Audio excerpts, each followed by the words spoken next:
And we're live here with our good friends, Ben, who's our co host here, Mr. Ben Blankenship. And we have a great, seasoned artist here, our good friend, new friend, Mr. Steven Silver. Steven I, Silver is awesome, man. So I was holding up my Spy vs. Spy thing. Just working for Mad Magazine alone, that's like top tier stuff. That was what inspired me to get into any kind of art. Period. Mad Magazine and Tales from the Crypt. I would read it in the grocery store when my mom was shopping. It would actually make me laugh. It's still great. Now you've worked with wait, Marvel and one all. second, one second. No, Ben, no, no, Ben, no, Ben, no, Ben. no, no, no. Let's introduce his other resumes. One second. I know. I just want to say this, Benny. Have you ever did anything or talked to anybody that works with Cracked? Because I know that you work with Marvel now, and that's the Cracked version where DC is mad.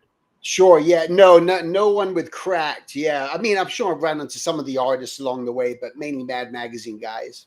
Okay. Okay, so before Ben interrupted me, so we want to introduce Mr. Steven Silver. He has worked with our great companies of Disney, Mad Max, like he said, Mr. Ben, DreamWorks, Cartoon Network, Scooby Doo, man, Warner Brothers, and the list goes on and on and on. But we also want to plug in Mr. Silver's own projects, Silver Tunes.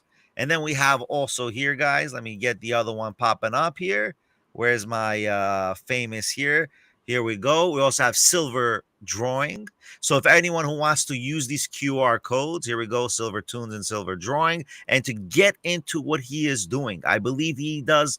I see he does great work. And on top of that, there's a very interesting book that I think everybody should buy. I'm buying one, hopefully this weekend. It's called Character Design Tips and Tutorials Handbook. Right there, screen, you QR codes right there. Live shopping, my friends, live shopping. And if you ever watch the show again, don't forget, QR code it. Get to these websites. Promote our good friends because they're here and we are here to promote their projects. It's an amazing thing to learn from these individuals. It takes discipline. It takes a lot of time to get their stuff done. It's not a one overnighter. Oh, there's a comic. Oh, there's a movie. There's a transition to before you get to huge movies and blockbuster films, and we are here working and learning from that transition and those who are in charge of that transition. Thank you for my opening, Ben. I appreciate you. May God bless you guys. You know what too, and Steven. So Benny, he has like this comic that we do, Super Black and everything for iShook Comics, and he's got somebody that does storyboards and all that. You know what else is important, Benny? Character design, and that's what Steven does. He works on all that with Kim Possible, Johnny Test, Wow. Danny Phantom, all kinds of stuff. Okay, so let's open up. Let's understand how is that important, the character design.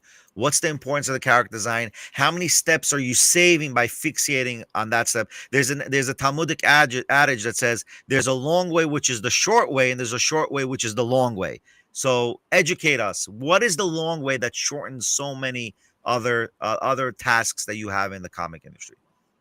Yeah, just in animation, it's all about the story, right? So it's like comics too, right? It comes about the story, and then you got the art, and that's how we have so many different styles of art in animation. But the big thing when you get into animation, before you can produce anything, you need the character design. You got to have the script. But you got to know what does Scooby Doo look like? What does Kim Possible look like? What does Danny Phantom look like?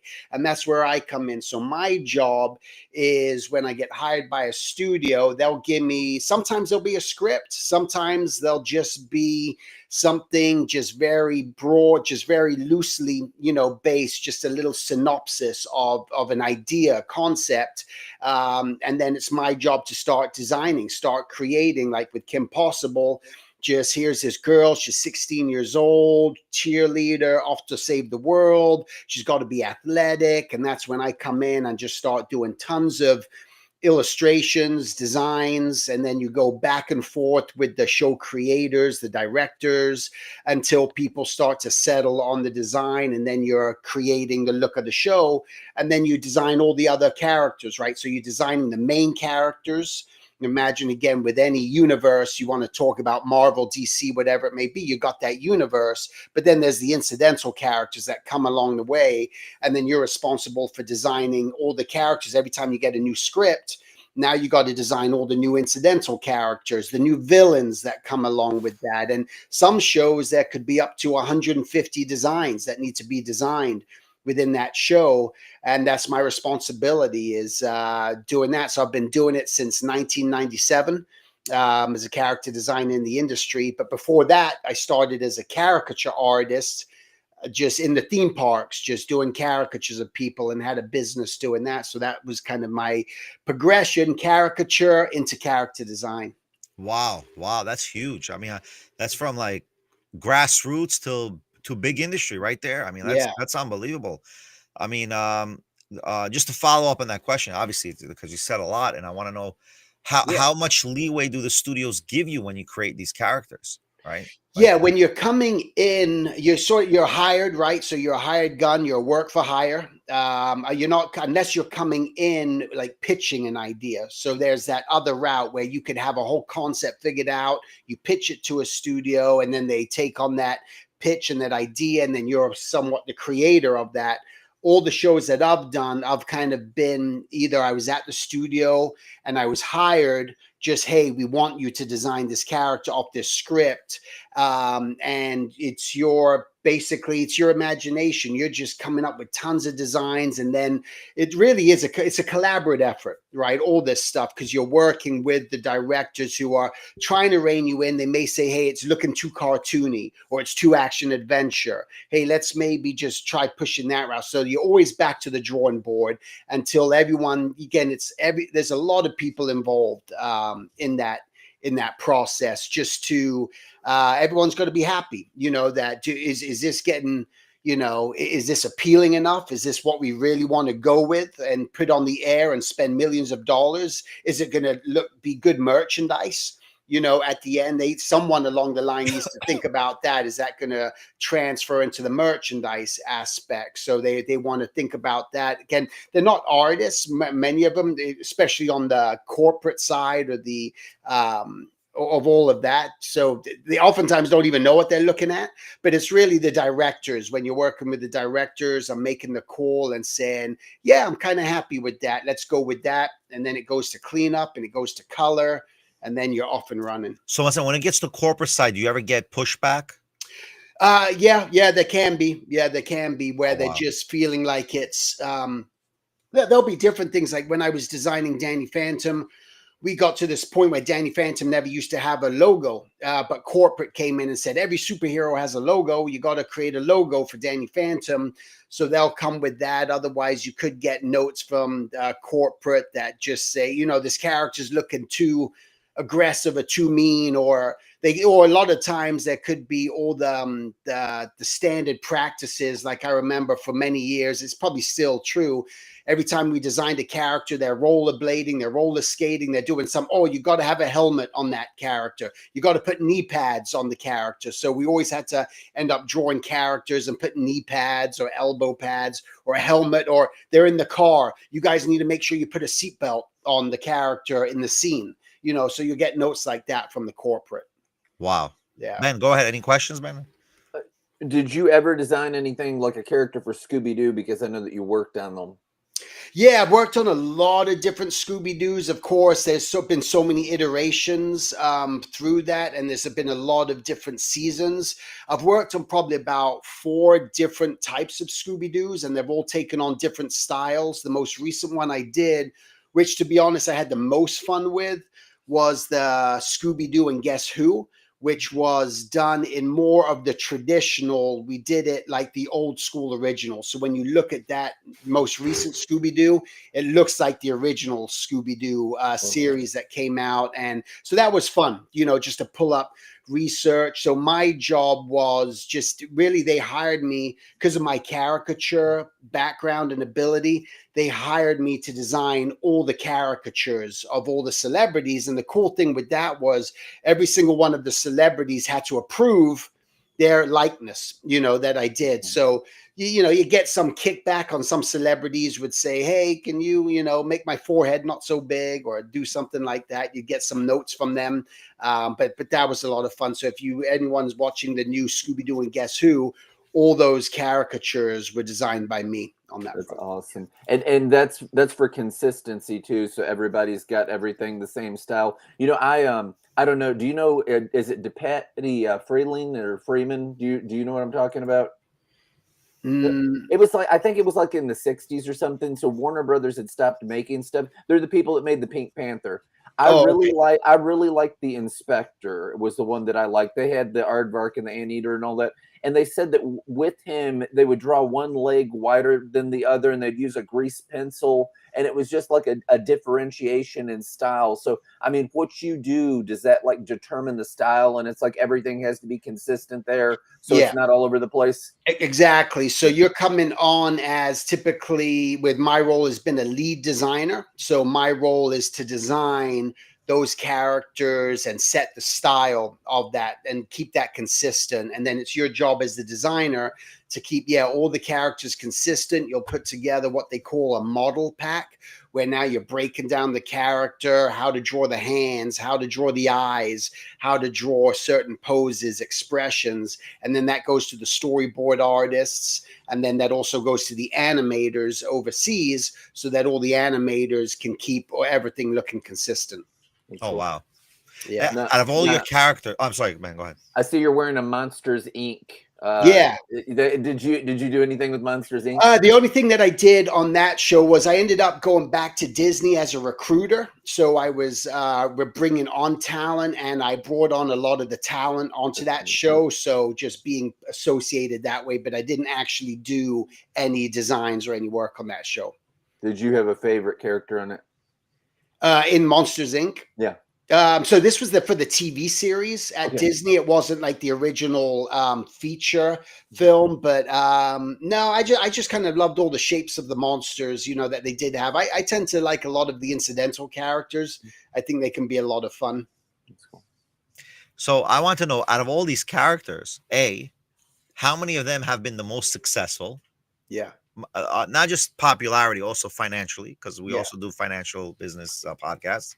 And B, how do you determine, or do you have like the ability to foresee the success rate? So basically, like, which ones did you think were going to succeed and did not succeed?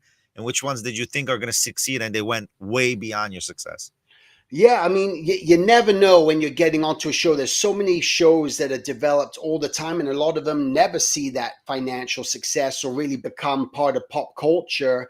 And I had no idea what Danny Phantom or Kim Possible would be when, these were designed over 20 years ago.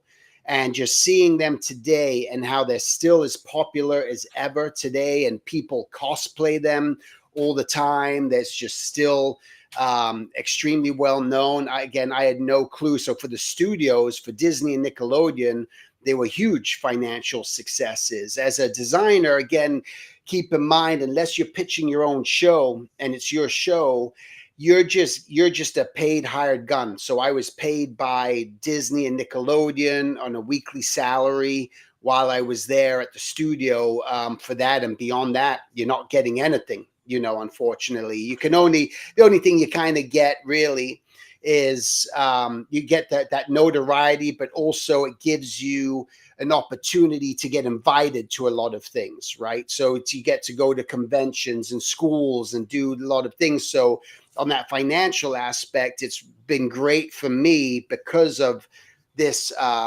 attachment to these shows. Has always risen me to the top, which I was, a blessing, for that, where again, there's a lot of designers who are brilliant designers, but never get an opportunity to design or be a part of a show that really is successful as much as those two have become for me. By the way, Danny Phantom, I'm not in the space so much, right? But I know about him because my son watches Danny Right. Phantom. Yeah. There you go. Yes. Yeah, Right. Still today. Yeah, all still these today. years. Yeah, and it's very surprising. I'm like, I think that success story is a long-term success story. Right? Yeah. So I think many of these products like in anime are short-term. There are like many of them that are short-term successes, but I think that's one of the biggest long-term, that in Kim Possible, right? It is. It's almost like when you think about, Tom and Jerry, like for our generation, or the Flintstones, right? That was our childhood. And we can always Scooby Doo, and we can always still today, all these years later, we have fond memories and it's still ingrained in us. And that's what it is with these shows. I get kids, well, they're not kids anymore, they're in their 20s, coming up to me all the time saying, dude, you were my childhood. That was my childhood. That's all I did was watch all those shows that you were a part of. And that's really cool. It's really special. Wow. Now you teach people to draw too. You go on trips abroad and everything, and have like drawing trips. Don't you also? I think you kind of like pre-screen stuff. You take a look at their stuff. That way you can help. That way they're not going to the studio and like not getting the job, but you look at it and you can walk them through some stuff to help them improve. Exactly. Yeah. I do a lot of that now. I do a lot of just mentorship. My purpose in life now, what I truly realize and have come to that realization is, for me, it's all about teaching and sharing the knowledge and impacting people's lives that way. And I know that I can.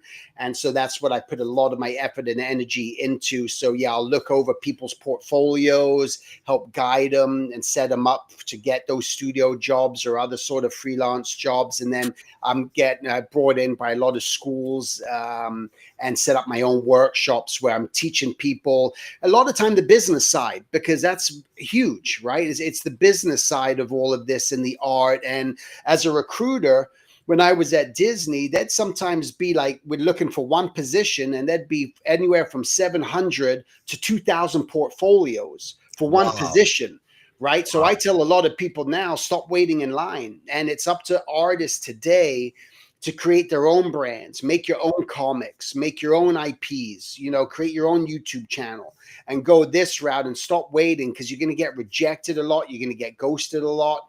And it's just something that artists have to embrace today and really do, and start setting up conventions. And you can sell your own prints, your own comics, your own books, and it's viable. And there's new conventions, especially comic conventions and pop culture conventions and nostalgia conventions popping up every single minute, as people want an experience. They want to get out of the house. They want to go do something, and they're showing up at all these events, and they're willing to spend money. And I think it's a very viable thing that artists need to truly embrace today to survive, especially with AI and everything coming into the mix of all this. Oh wow! I love that he said that. I myself, I'm like, I got goosebumps a little bit, because I'm like, wow, he's affirming what we're trying to do with Super Black. I'm like thinking, how the heck are we gonna sell this product? How are we gonna get it? But he's saying something that affirms, like a professional affirming, like that's what we have to be doing. And me and Ben we've been talking about this a lot, how to get into all those conventions and do like grassroots sales and getting people to get it, real people to get to know what we're doing and the story that we want to present. Exactly. And that's awesome. I love it. I love it. And one of the best ways to do that for everyone, like I think YouTube it's been around for a long time, but it's going to be one of these resources that's going to be the biggest thing. It really is. It's going to keep growing. And especially if, they in America, if TikTok goes away or, things like this, you got YouTube, and all the studios are having trouble with distribution. People aren't watching TV anymore. And so they're struggling with distribution and getting the views. But where are people's eyeballs? People's eyeballs are in YouTube. And when you start there, again, it's a long haul. It's not going to happen overnight. But I think it's important for creators, whatever project they're building, is to start bringing people along in the journey. People want to be a part of something. So when you start showing people, hey, here's our rough concepts, here's where we started, this is our day-to-day, this is what we go through, and you start bringing people into your process of what you're doing, and then they start to fall in love with the characters or get to know them. And then all of a sudden, hey, guys, we're releasing our first comic on this date through here. You're already building that audience, because people, you're not just giving them something that's finished and done, again, and artists, especially, and creators love to see the process. We love to see the rough stuff. We don't want to just see it all finished. So I think it's a great approach when you start moving into this independent IP that you're working on. Well, honestly, I invite everybody who and anyone who who wants to do independent IP for us to sell for them, because we're very big in social. Nice. We have our own social media platforms. We have our own shopping network, and we're going to be pushing a lot on it. Daniel Baldwin is playing Leviathan, one of our characters in Super Black. That's great. And anyone who's part of iShook. I mean, we already have the push that we're doing with podcasting, especially in my end. So anyone who's in comics, if or whatever it is, just send them our way. We'll obviously do a podcast with them, promote their stuff. And if they want to be part of iShook's online distribution network, they're more than welcome to come. Because I know not everybody's going to have that money to go to these Sure. shows either, Yeah. as well. So Yeah. I don't mind saying, okay, I'll take a bigger booth. We'll pay for it, but let us make a little money where we can Yeah. resell your product. Yeah. So the offer is there, Mr. Silver. Anyone who you know, just knock on our door. We'll make a good deal for them. Right on. Hey, Yeah. so incidentally, you were talking about creating new characters, and you said in Scooby Doo how you had made characters of the celebrities. You also worked with Kevin Smith and Yeah. and whatever aspect, because you did the Clerks, the animated series, and that has a following. They've had 3 movies, and he's did how many ever other movies with that? What was that like? That was great. That was a really fun experience. That was my first introduction. I was at Warner Brothers, and then a friend of mine said, hey, Kevin Smith's doing this Clerks, the animated series, and they're looking for a character designer. You should apply. And I sent in my artwork, and they liked what was in my portfolio, and they gave me a test. And then they hired me based on the test that I did. And that brought me into the studio to start designing on that show. And just working with Kevin was awesome. You know, just again, just a really great guy. Just really funny, really down to earth. And then from there, our relationship continued, because then he asked me to start designing his toy line, which was called Clerks, the In-Action series. They were toys that didn't articulate, and they were based off of all the movies like Chasing Amy and Dogma and things. And I started making all the toys for that. And so that was really cool. But yeah, what another just great experience, that who knew what that would become. And that really built a cult, you know, following. And he's got that following, right, from Clerks and all that independent stuff. So that was really cool. And it just, again, opened up opportunities and doors. Every time I got to work on these shows, it opened up new opportunities. And that was the great thing about being part of these successful ones. Even though that show was cut short, we only did 6 episodes, because Disney at the time was looking to fill in a primetime and slot for viewership, and they didn't have anything. So they didn't really want to do Clerks. It wasn't really their number one choice, but they thought maybe it'll draw people in, and they were doing it. And then Who Wants to Be a Millionaire came out, and that really gave them the ratings boost, and that gave them the reason to cancel our show at just 6 episodes. So we did very few, and it was very short-lived, and now it's really a classic, because there's only 6 episodes that were ever made. And I mean, I would love if Kevin ever had that idea to do more. I think it could be a real successful long-term series that he could do. And even on YouTube, he could have a whole YouTube network and series with Clerks, the animated series, because I assume he owns all the rights to it, unless Miramax does or did. I don't know. But that they were tied in. He was tied in with Miramax at that time. So let's say Napoleon Dynamite was that way. They had an animated series after the movie, and it didn't go very long, but it's like up there in classic. Yeah. So one thing, if these companies still own the rights to it, right? Yeah. Is it any way that they can still take it back, or how does it work in the industry? No, yeah, typically there might be a certain amount of years after a project is done, but pretty much they own it at that point. It's like, yeah, with Danny Phantom, Nickelodeon owns that. Kim Possible, Disney owns that. So even though it was created by individual creators at Disney, there were a couple of writers that were writing on other shows at Disney, and they pitched this while they were at Disney. So they sell it to Disney, but they don't own it. So Disney still owns that property. And I think it's just one of those things where I imagine with Disney, it's long-term, it's for life. It's probably forever. So ultimately so side by side, let's compare. Is it better to sell your product or IP to these big players, or is it better for you to develop your own IP with people who are more? I think nowadays, to be honest with you, nowadays, I think it's better to create it on your own and have ownership, because you could create your own Kickstarters, you can create your own comic line, you can create your own merchandise, you can try to get your own distribution through toy licensing, everything else, because when you sell it to these studios, again, there could be, if it becomes a hit, but not that many shows become a hit. You get a show like Phineas and Ferb, right?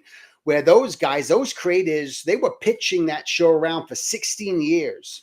And 16 Wow. years, and eventually Disney picked it up, but it became an ultra hit for them. And Yeah. so they're financially set, Yeah. those guys, you Yeah, know, based on I even know Phineas and Ferb. My kids were watching. My eldest were watching it when they were kids. You know, like there's no ending to that show. That show right, can go on yeah. And they forever. just picked up a new season, you know, for it. So Wow. after all these years, so it's an ongoing thing. But again, those creators are getting paid very well through that and have ownership. And, you know, again, you can now come in and start to set some of your terms of what you want. If someone really wants something, you could do that. And again, it takes all the pressure of trying to deal with distribution and all that off of you. But I think it's so possible and doable now for individuals to create their own brands, create their own IPs, and try to do something. And eventually people, once you get it big enough, maybe you're creating a YouTube channel. Like there's a lot of people in the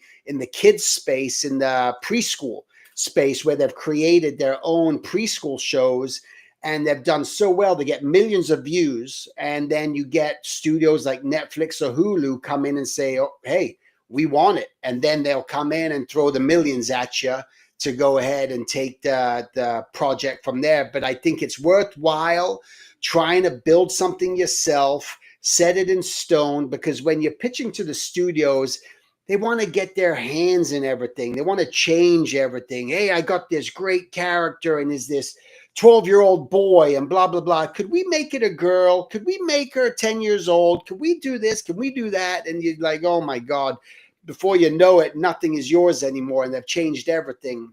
So I always think you go for the gusto, try to do your best, put it out there on your own terms, make it a viable thing, and see what happens from there. And then again, you have track a record, and I think that's what a lot of people want to see anymore. Anyway, everyone wants to know how many viewers you have before they start to take you serious. What's your social media following? How many people have? Oh, you got 50,000 people following you. Okay, well now we're interested, you know, and that's what it becomes anymore. So I think try to do things to the best of your ability, and don't wait around, you know, for people's permission. Don't wait around for people to accept your stuff, because you're going to get ghosted and rejected many times along this journey. You're preaching to a choir, brother. I'm telling you, I love the advice you're giving. I love everything you're saying.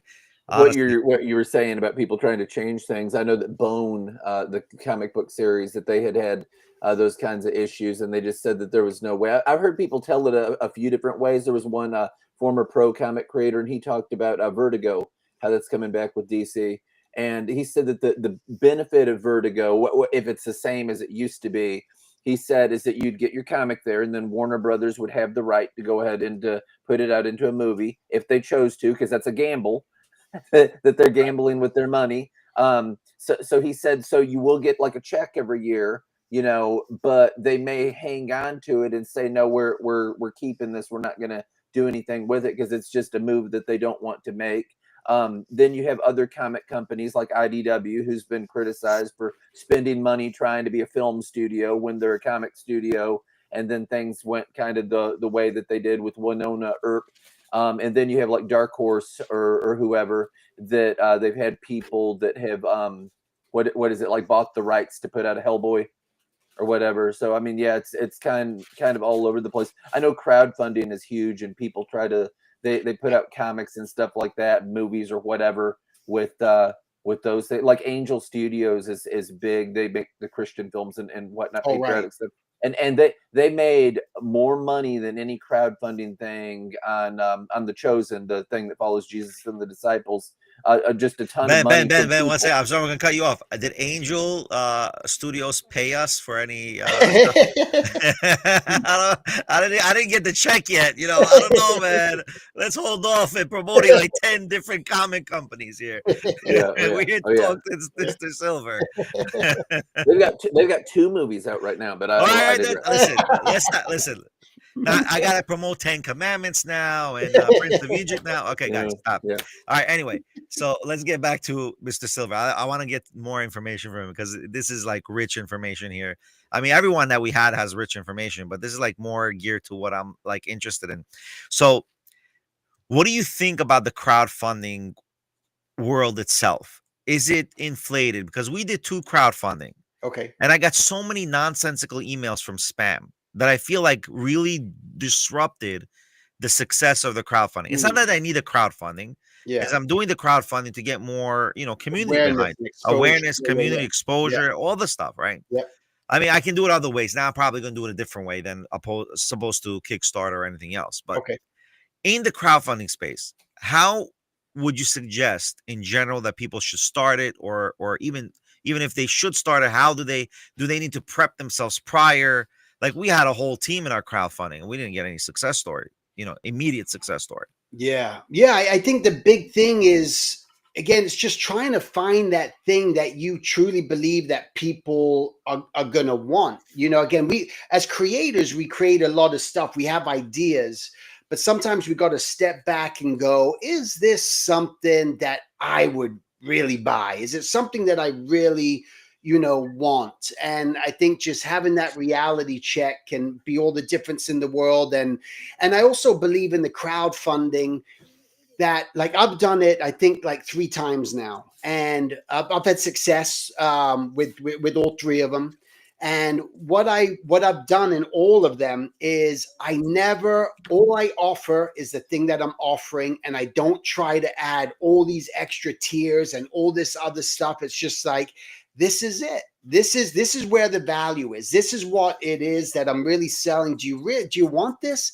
And if you want it, then you can be a part of it, and you're going to get a special deal and your thing of that. So the crowdfunding becomes a lot less stressful, but also it's something where my philosophy on everything is where you can sell anything that offers some form of value to someone. And it could be anything, because everything we buy in life is based on perceived value. Ooh, I like that t-shirt.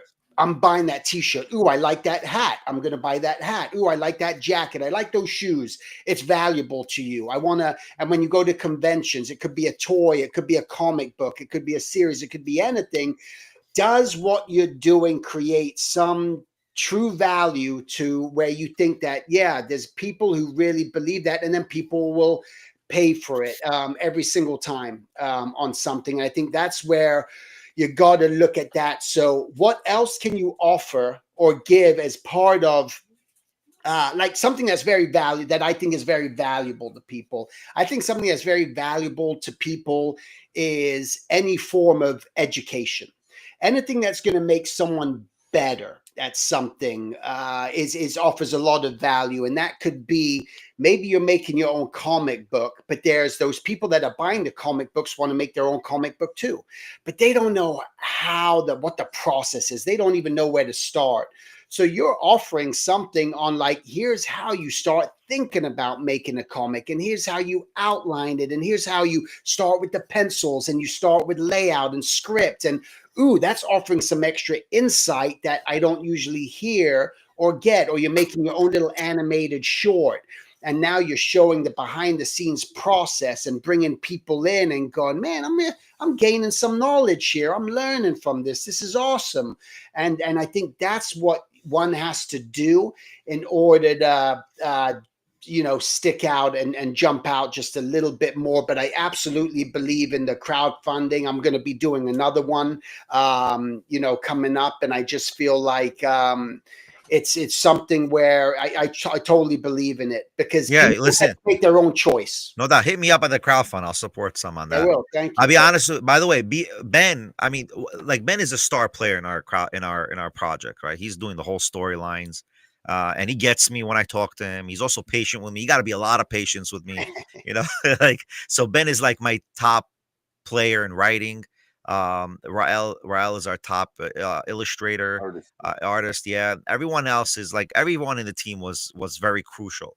How much should we amplify? And I think maybe I didn't amplify enough other players in the game, right? I didn't amplify enough other people in the game for, like a colorist. no, like I didn't write enough about everybody.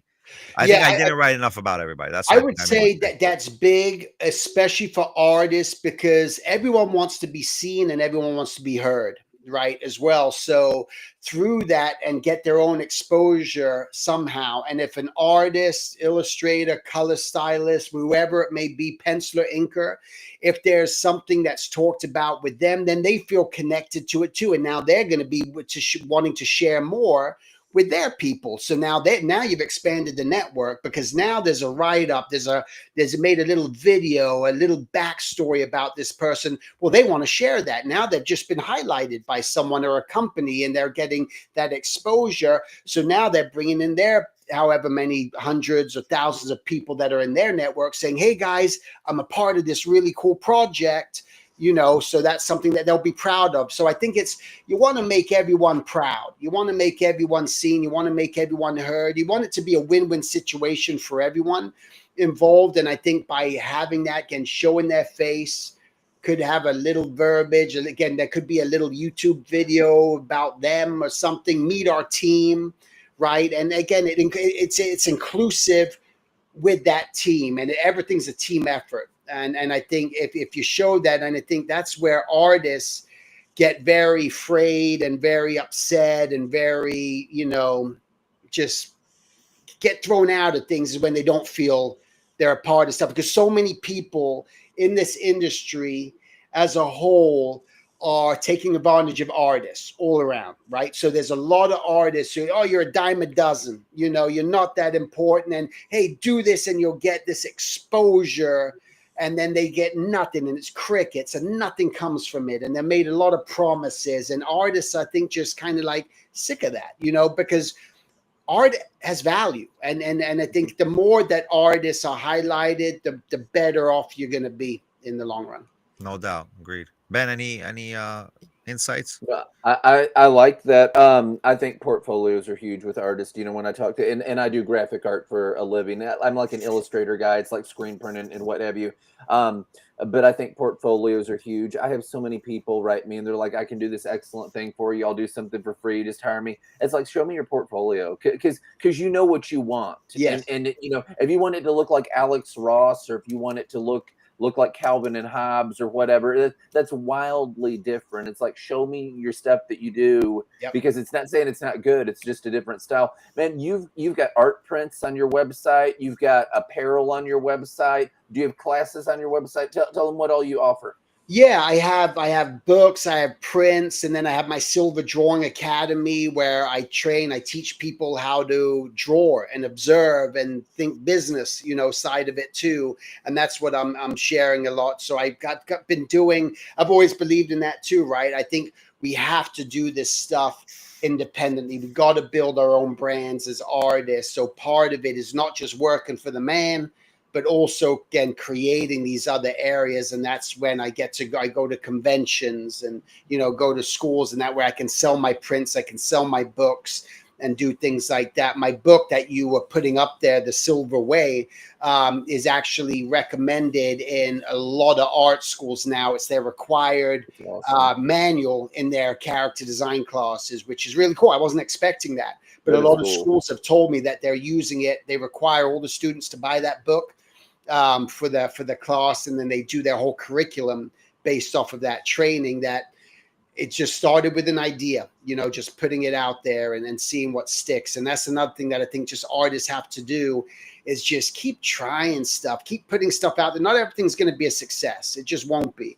But at least it's a numbers game. And as long as you don't give up and you keep pushing forward and just trying to make stuff happen, again, try to find your niche, research as much as you can, see what other people are doing, something that may be similar to you, what you're doing, and then maybe you can add a bit of a new twist to it and a change on that. I think is vital, just to get yourself out there.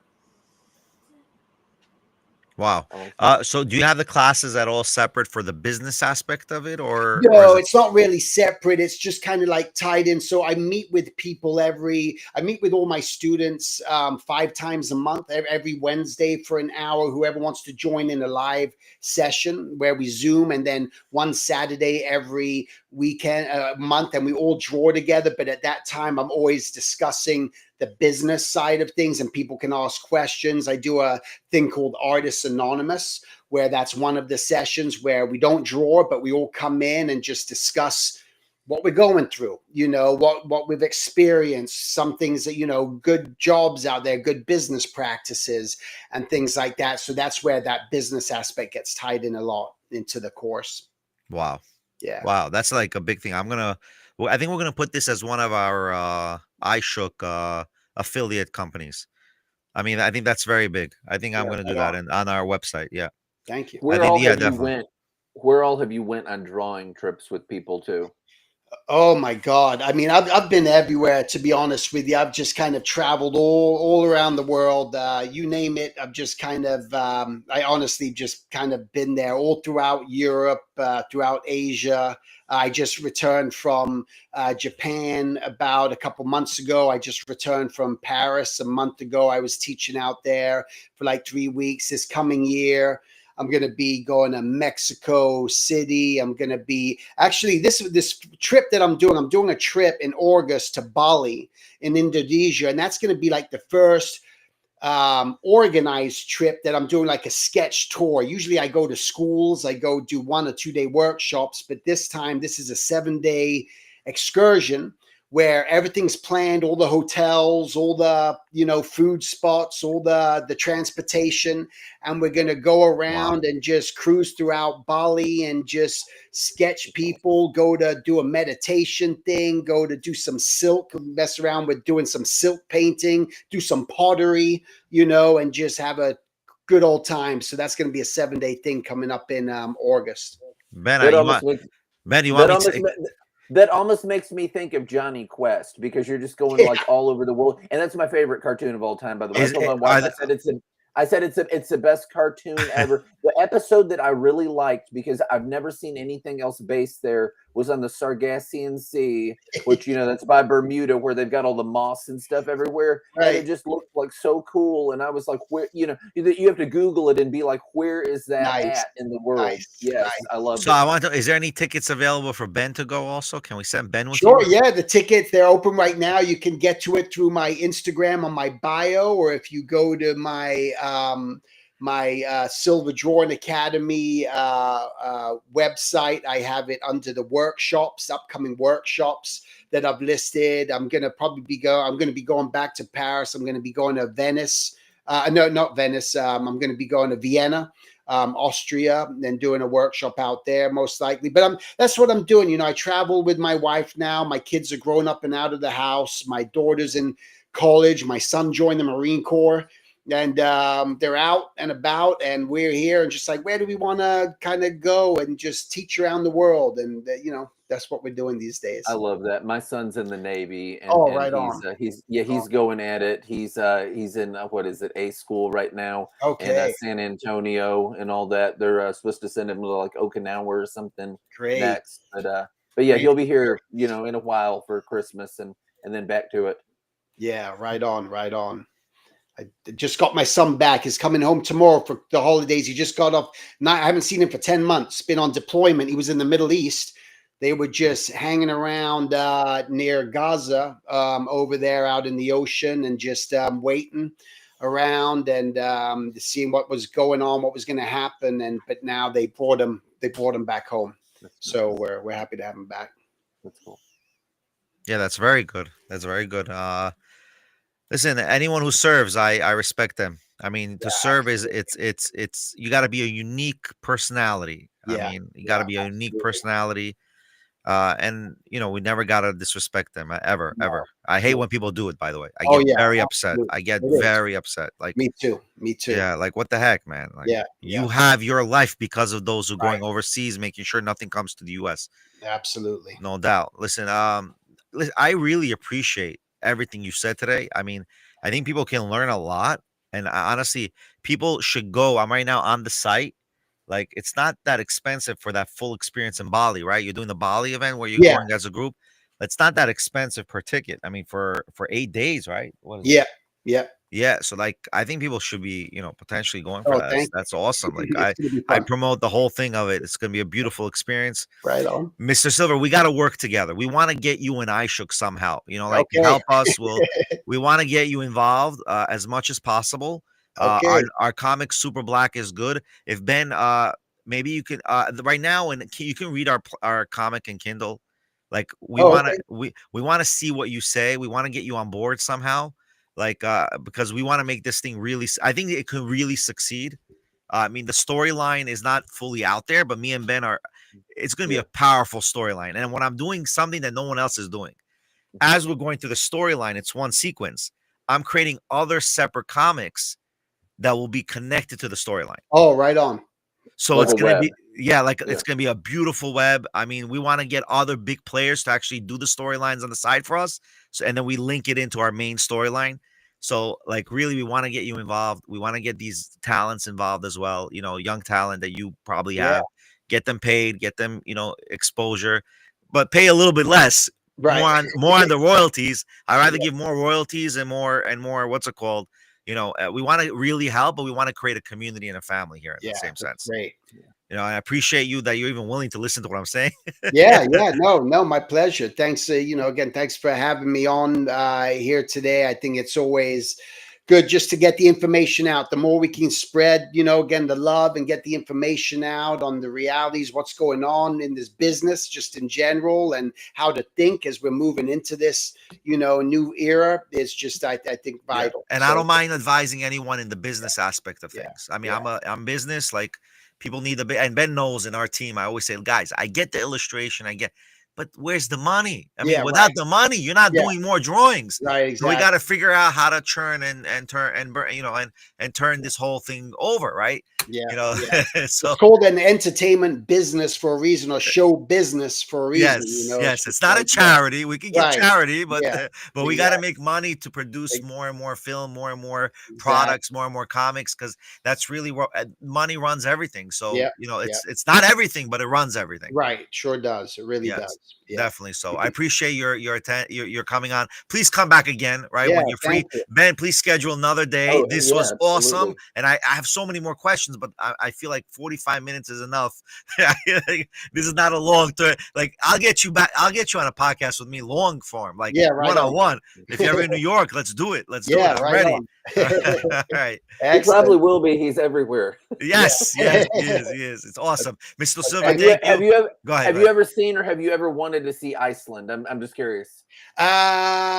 Curious. I've never seen it, never been there, but totally. Yeah, I think it's really the land of fire and ice. I mean, they got volcanoes and glaciers and all this. It's crazy stuff. They've got a huge thermal like spa thing. It's like this big pool where everybody just kind of goes. It's like that's cool. I love hot tubs anyway. Okay. Someday. Yeah.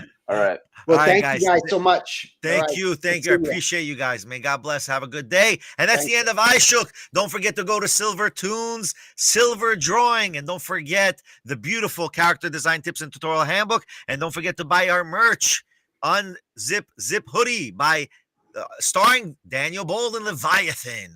Please get all these materials. Support us for our future comics. Thank you so much, everybody, for coming and listening. And the more who will listen after this live show. Thank you very much.